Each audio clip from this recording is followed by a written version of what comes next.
Morning, everybody. I am so happy that you're here. Happy Thursday. I've got a busy day ahead of me. We're doing some wonderful strategy calls and masterminds with all these beautiful women who are in my narcissist group today. So we're coming together when two or more minds come together in a space that's focused on a specific intent. Um, Magic happens. And so we're spending all day and I'm working with the women one on one to be like, hey, how do we go deeper into this? What's next? How can we support you? It's a wonderful, magical time where you get this beautiful feminine energy of just openness and care. And so I'm looking forward to today. It'll be a fun day. And if you don't belong to the group, message me because it's something that you can belong to and join, and it's one of the most supportive, caring places for women who are in narcissistic relationships, and the focus is really on growth and evolution and happiness and joy, and not on negativity and ripping everybody apart. That's not the point. So which is the topic kind of today? The topic is what makes a narcissist anxious. So, many women, if you've been in, and men, but my focus is women, when we've been in narcissistic relationships for a while, what tends to happen is you get very angry. Your anger starts to get worse and it starts to build because you have so many emotions that have been suppressed, that have been pushed down, and it's so natural and normal after emotional abuse and manipulation and gaslighting and things like that to have a high level of anger and hurt towards a narcissist. So it's absolutely normal that there's a part of you that would want to get back at a narcissist, that would want some revenge, that would want some payback, that would some place to take all that anger and angst and direct it, that you've been sort of building up. So it's a natural and normal question to be like, hey, what makes a narcissist anxious? What gets them upset? What gets back at them? That's so totally normal. And if you haven't spent like 90% of your time obsessing about that, um, then you're not normal.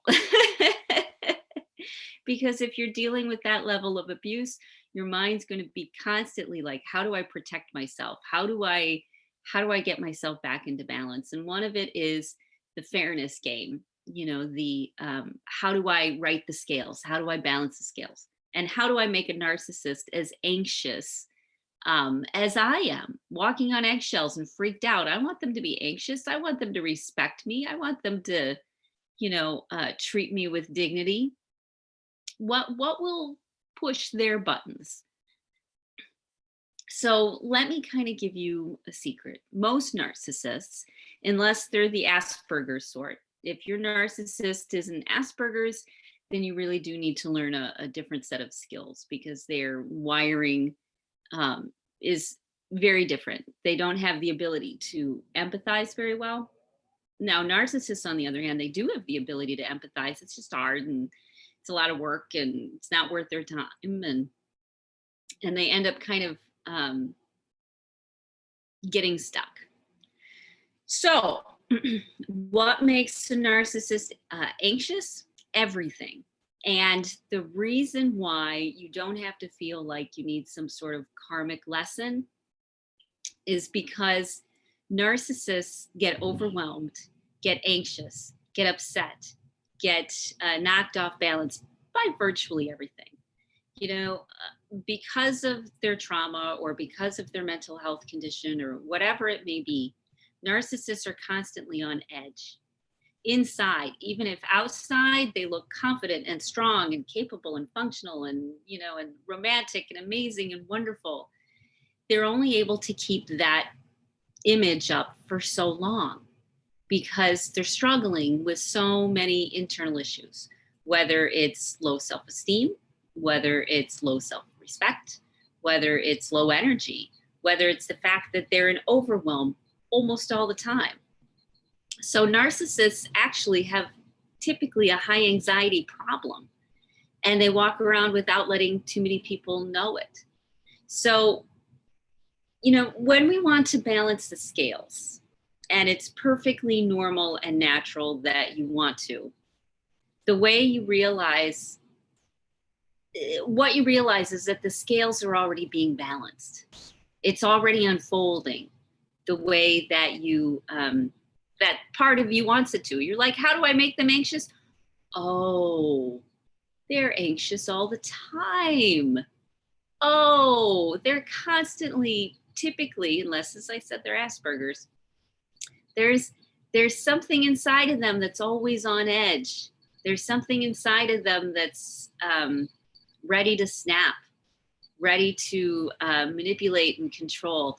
And they've lived with this for so long. They've lived with this mental health condition or this PTSD or this borderline personality for so long that they know how to navigate it. And the way they've learned to navigate their anxiety, their overwhelm, is to take it out on you, is to try to get the respect that they want from other people, even though they don't feel that they deserve it. It's that old, if you feel disconnected, it's because you disconnected yourself. If you feel left out, it's because you didn't find people that were a good fit for you, that wanted you there. So narcissists typically have a high level of anxiety and have most of their life. And it doesn't take much to trigger that, as you've seen, because you've typically been the recipient of their triggered anxiety. Let's look at this from a little bit different perspective. So if you're in a relationship with a narcissist and for the time being you're coping with it, you're not ready to go, or you've decided that you want to stay and there's changes that need to be made and you need to evolve, one of the best things to do is to recognize that a narcissist is always anxious, and just keep that in your mind, so that when they're going through life, when the weather changes, when this happens or that happens, you're recognizing that, oh, they're feeling out of control, they're feeling anxious, and what do I want to do about this? Not how do I want to control them, but what do I want to do about this for me? So when we're surrounded by people who are struggling with anxiety and mental health, first of all, we need to protect ourselves, first and foremost. You need to make sure that you're okay. And second of all, you need to look at the situation from that objectivity. Okay, I'm dealing with someone who is clearly over the edge, is clearly not in control of themselves, is clearly struggling with something. And how do you treat people who are struggling with something? You treat them with compassion. Now, compassion doesn't mean that you have to be a doormat. Compassion means you actually take another level up. You might say, you know what? If they're dealing with anxiety, then I don't need to be around, because clearly I'm adding to the anxiety. I need to go protect myself and do what I need to do to be balanced. Or maybe you look at the anxiety producing situation and say, hey, stop taking this out on me. I don't deserve this. This isn't fair. I'm not going to allow you to speak to me this way. And if you continue to do this, then this is what I'm going to have to do. Anxiety happens many times because there's a lack of structure. There's a lack of strength. And when someone starts to respect themselves, like you, then you start to show a level of strength, and not a level of strength that's I'm out to get you, and how do I make you miserable, and how do I get back at you, and how do I rip you apart, and that's not what it's based on. It's not based on how do I make a narcissist more anxious.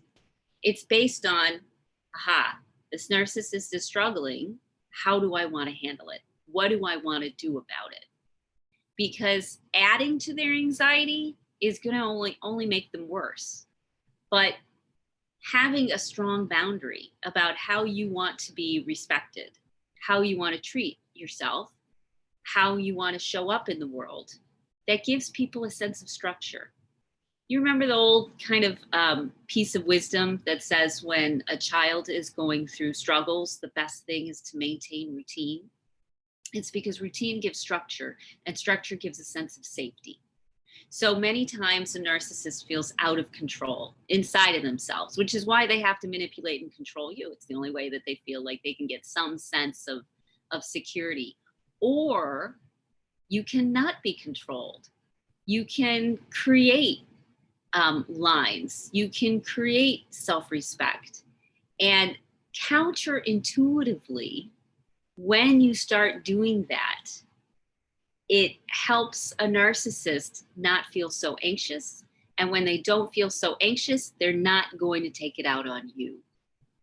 When you realize that you had the right to stand up for yourself and you can have compassion for someone else and what they're struggling with, that's when the real magic happens. And even if you don't stay, even if you never talk to them again, even if you cut them out of your life completely, it's that compassion and self-respect that you have is what will make the rest of your life better.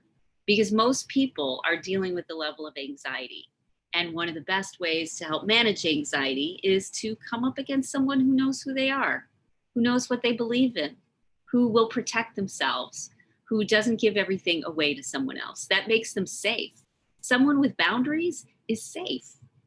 Someone who sticks up for themselves is safe.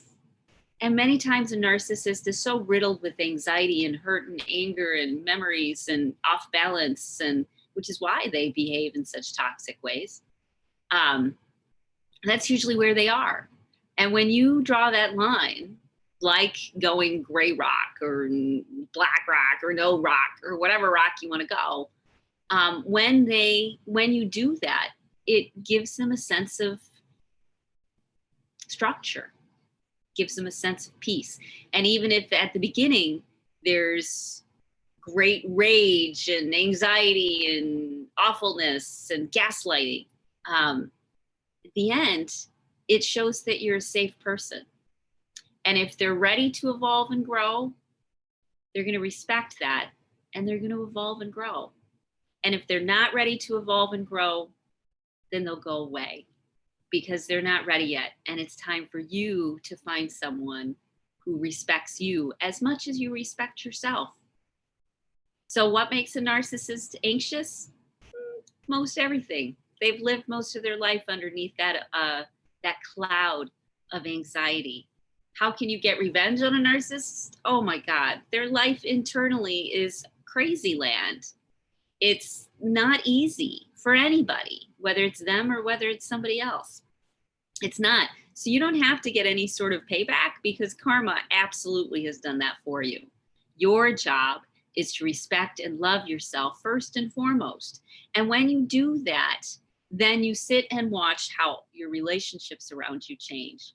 Because now you are not someone who feels wiggly. You're not someone who feels threatening. Because when you don't have boundaries, when you don't have self-respect, you're actually threatening because people can't trust you because they don't know what direction you're going to go. Whereas when you have self-respect, people at least know the rules of the game. They at least know what they're up against. And believe it or not, that gives people a sense of peace. The unknown is scarier than the known. Structure is safer than doormat. And so if you have a narcissist in your life and they're not going away and you need to find a way to make it all function and work out, start respecting yourself with compassion for other people around you. And if you want to get rid of them and you're ready to move on because you're sick of being in the middle of this, knowing how to protect yourself, knowing how to have good boundaries will serve you in so many ways. Because what it does is not only for the narcissist does it raise your value, but for everybody else. When someone has boundaries, when someone has structure, when someone sticks up for themselves, when someone pushes back, when someone has love and compassion paired with strength, that's a person that people want to be around because most people are running around with a lot of anxiety already, not just the narcissist. It's kind of in the world. Okay? So you don't need to look at what makes a narcissist more anxious. because everything does. What happens is when you put down the judgmentalism, you become more sensitive to things around you, and you'll be like, aha, this is anxiety producing. And you start to make different choices. You start to be the safe, loving person that you've always wanted to be, instead of the malleable, adaptable, flexible, understandable, fix everything for everybody sort of person that you were taught to be. That actually makes people uncomfortable and attracts more narcissists, believe it or not, whether it's at work, at home, on the street corner, doesn't matter. Whereas a sense of confidence and a sense of self respect repels narcissists because because they have no reason to behave in a narcissistic way with you, because you're not their victim anymore. When you stop being a victim, narcissists stop victimizing you. So, if you want some support, if you want some love, if you need some advice, if you want some generations of women who know what you're going through and can help you through it and get you the strength and the respect that you're looking for, reach out, let me know, because I'll give you the link to the group. We're doing a special where we're loading it up with 40 women. And once 40 women is reached, everything changes. So you want to get in on this as soon as you can and be a part of this beautiful, beautiful group of women. I hope you have a great rest of your day. I know I will. And I'll talk to you later. Bye.